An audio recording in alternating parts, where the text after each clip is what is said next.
My message addresses a fundamental question. Minha mensagem aborda uma pergunta fundamental de enormes consequências espirituais. Por que a lei da castidade é tão importante? Oro para que o Espírito Santo confirme a veracidade dos princípios que enfatizo. A importância eterna da castidade só pode ser compreendida dentro do contexto abrangente do plano de felicidade do Pai Celestial para seus filhos. Todos os seres humanos, homem e mulher, foram criados à imagem de Deus. Cada indivíduo é um filho ou filha gerado em espírito por pais celestiais que o amam e possuem natureza e destinos divinos. Todos os homens e todas as mulheres viveram com Deus como seus filhos e suas filhas espirituais antes de vir para a Terra como seres mortais. O plano do Pai permite que seus filhos e suas filhas espirituais obtenham um corpo físico, adquiram experiência na mortalidade e progridam rumo à exaltação. Nosso corpo físico possibilita uma extensão, profundidade e intensidade de experiências pessoais que simplesmente não poderiam ser vivenciadas na existência pré-mortal. Assim, nosso relacionamento com outras pessoas, nossa capacidade de reconhecer a verdade e de agir de acordo com ela, e nossa capacidade de obedecer aos princípios e às ordenanças do Evangelho de Jesus Cristo são ampliados por meio de nosso corpo físico.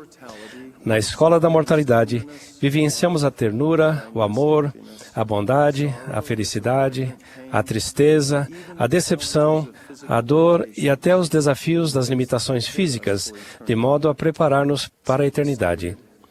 Em resumo, há lições que temos de aprender e experiências pessoais que temos de vivenciar segundo a carne, como descrevem as Escrituras.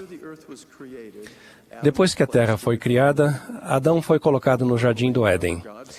É importante salientar, porém, que Deus disse que não era bom que o homem estivesse só. E Eva se tornou a esposa e adjutora de Adão. Uma combinação especial de capacidades espirituais, físicas, mentais e emocionais, tanto de homens quanto de mulheres, era necessária para se colocar em prática o plano de felicidade. Nem o homem é sem a mulher, nem a mulher sem o homem no Senhor. Espera-se que o homem e a mulher aprendam um com o outro e que fortaleçam, abençoem e completem um ao outro. Os meios pelos quais a vida mortal é criada foi determinada por Deus. O primeiro mandamento dado a Adão e Eva por Deus referia-se ao potencial de tornarem-se pais na condição de marido e mulher. O mandamento de multiplicar-nos e encher a terra continua em vigor hoje em dia. Assim, o casamento entre o homem e uma mulher é o meio autorizado pelo qual os espíritos pré-mortais entram na mortalidade. A completa abstinência sexual antes do casamento e a total fidelidade dentro do matrimônio protegem a santidade desse sagrado processo. O poder de criação é espiritualmente significativo. O uso indevido desse poder subverte os propósitos do plano do Pai e de nossa existência mortal. Nosso Pai Celestial e seu Filho amado nos criaram e confiaram a cada um de nós uma parte de seu poder de criação. Diretrizes específicas para o devido uso da capacidade de criar a vida são elementos vitais do plano do Pai. O modo pelo qual encaramos e usamos esse sublime poder vai determinar, em grande medida, a nossa felicidade na mortalidade e o nosso destino na eternidade. O Elder Dallin H. Oaks explica: o poder de criar a vida mortal é o mais elevado poder que Deus concedeu a seus filhos. Seu uso foi ordenado no primeiro mandamento, mas outro importante mandamento nos proíbe de utilizá-lo indevidamente. A ênfase dada à lei da castidade explica-se por nossa compreensão dos propósitos dos poderes de criação no cumprimento do plano de Deus. Fora dos laços do matrimônio, todo uso do poder de criação é, em maior ou menor grau, uma degradação pecaminosa e uma perversão do mais divino atributo dos homens e das mulheres. A Igreja de Jesus Cristo dos Santos dos Últimos Dias tem um padrão único e inalterável de moralidade sexual. As relações íntimas somente são lícitas entre um homem e uma mulher dentro do relacionamento matrimonial determinado pelo plano de Deus. Essas relações não são meramente uma curiosidade a ser explorada, um apetite a ser saciado, ou um tipo de recreação ou entretenimento a ser buscado de modo egoísta. Não são uma conquista a ser realizada ou um simples ato a ser executado. Em vez disso, elas são, na mortalidade, uma das mais elevadas expressões de nossa natureza e de nosso potencial divinos e um modo de fortalecer os laços emocionais e espirituais que unem marido e mulher. Somos agentes abençoados com o arbítrio moral e definidos por nossa herança divina como filhos de Deus, e não pela conduta sexual, por atitudes contemporâneas ou filosofias seculares. Até certo ponto, o homem natural, descrito pelo rei Benjamim, está vivo e forte dentro de cada um de nós. O homem ou a mulher natural não se arrepende, é carnal e sensual, é indulgente e extremista, e é orgulhoso e egoísta.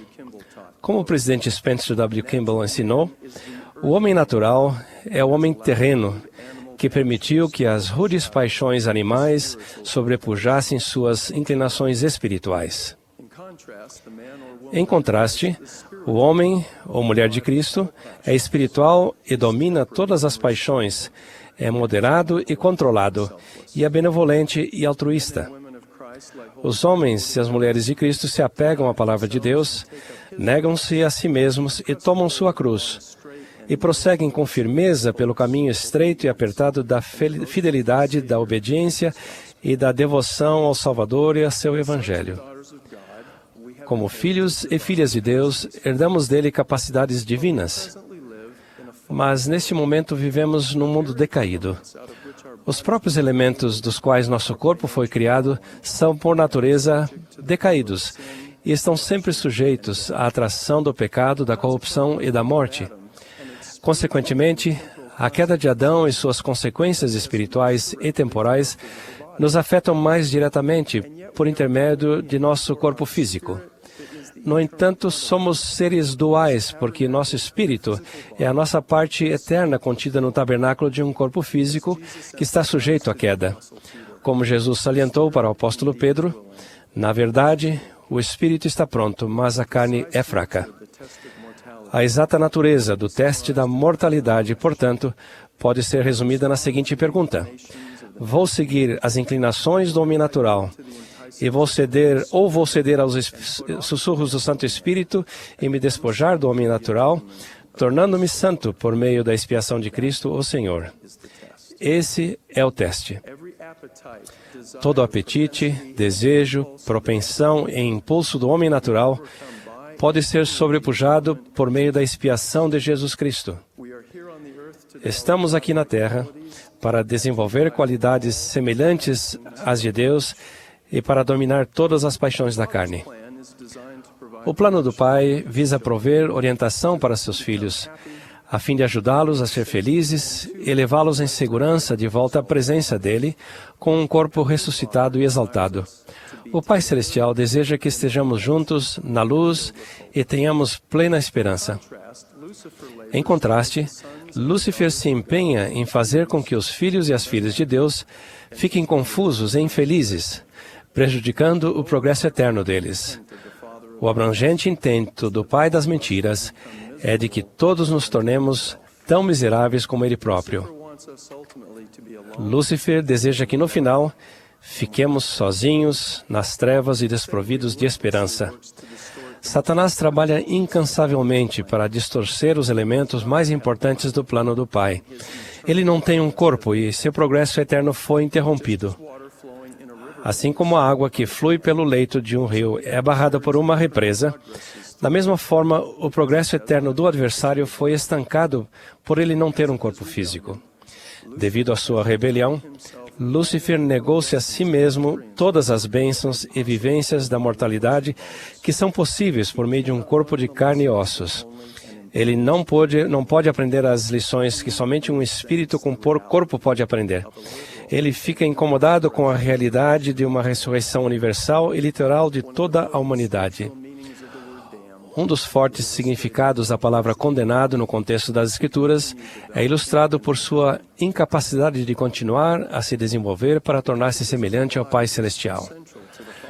Como o corpo físico é uma parte essencial do plano da felicidade do Pai e de nosso desenvolvimento espiritual, Lúcifer procura frustrar nosso progresso tentando-nos a usar nosso corpo indevidamente.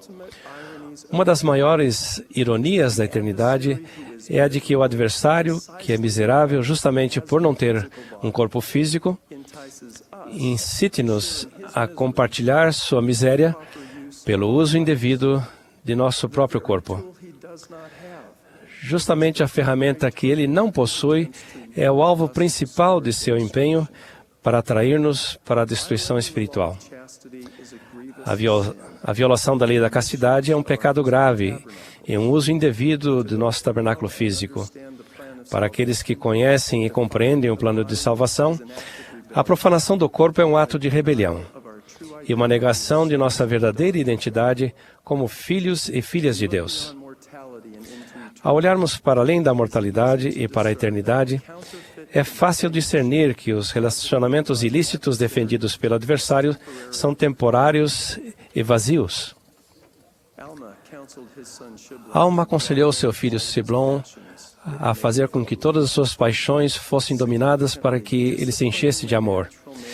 De modo significativo, o disciplinamento do homem natural que há em cada um de nós possibilita-nos ter um amor mais rico, profundo e duradouro por Deus e por seus filhos.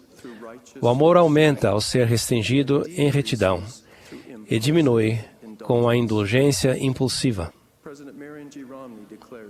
O presidente Marion G. Romney declarou: "Não consigo imaginar bênçãos a ser mais fervorosamente desejadas do que as que foram prometidas aos puros e virtuosos. Jesus falou de recompensas específicas para as diversas virtudes, porém, a meu ver, reservou a maior delas para os puros de coração, porque, disse ele, eles verão a Deus. E não verão o Senhor, e não apenas verão o Senhor, mas se sentirão em casa em sua presença."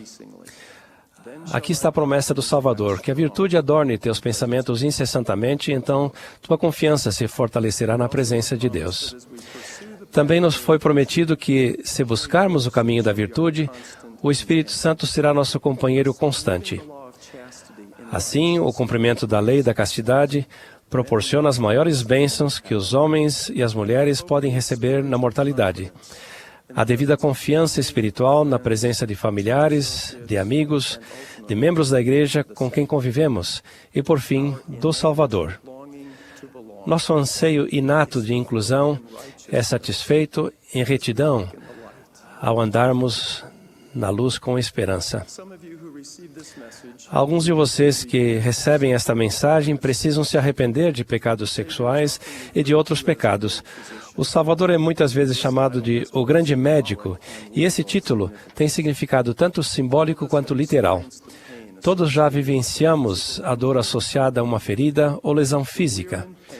Quando sentimos dor, geralmente buscamos alívio e nos sentimos gratos pelo medicamento e pelos tratamentos que ajudam a aliviar nosso sofrimento. Considerem o pecado como uma ferida espiritual que provoca culpa, ou como Alma descreveu, um remorso de consciência. A culpa é para nosso espírito, o que a dor é para nosso corpo. Um aviso de perigo e uma proteção contra lesões adicionais. Da expiação do Salvador flui o bálsamo consolador que pode curar nossas feridas espirituais e remover a culpa.